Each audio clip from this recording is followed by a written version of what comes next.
मुंबई पुणे महामार्गावरची वाहतूक अखेर सुरळीत. तब्बल 32 तासांनंतर अपघातग्रस्त टँकर सुरक्षित स्थळी हटवला. एक्सप्रेसवेवरची वाहतूक संथ गतीने सुरू. मुंबई पुणे एक्सप्रेसवेवरच्या वाहतूक कोंडी संदर्भात चौकशी करून अहवाल द्या.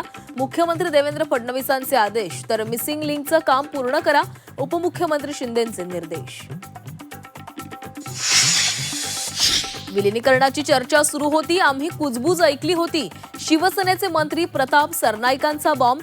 दोन्ही राष्ट्रवादीच्या विलिनीकरणावर फुली मारणाऱ्या मुख्यमंत्री फडणवीसांना कोंडीत पकडण्याचा प्रयत्न. अपघातग्रस्त विमानामध्ये 6 नव्हे तर 5 व्यक्ती होत्या. सरपंच कल्याणराव आटोळेंनी आमदार अमोल मिटकरींचा दावा फेटाळला. तर अपघातावर शिवसेनेचे मंत्री भरत गोगावलेंकडून शंका उपस्थित.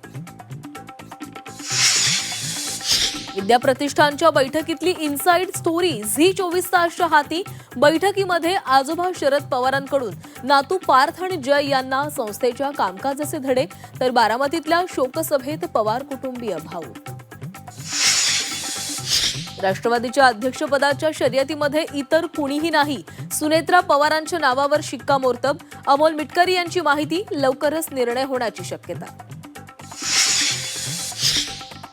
जिल्हा परिषद निवडणुकीच्या प्रचाराचा आज शेवटचा दिवस. रात्री 10 वाजेपर्यंत प्रचार करता येणार.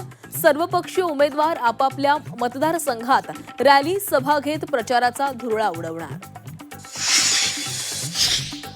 मुंबईतल्या गोरेगावमध्ये इमारतीच्या लिफ्टमध्ये गॅसनं भरलेल्या फुग्यांचा अचानक स्फोट.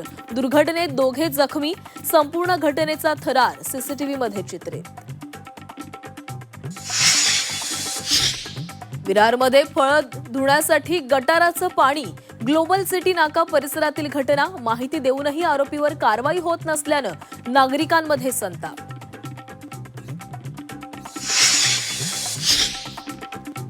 यंग टीम इंडियाची 10व्यांदा अंडर-19 वर्ल्ड कपच्या फायनलमध्ये धडक. अफगाणिस्तानवर 7 विकेटनं विजय.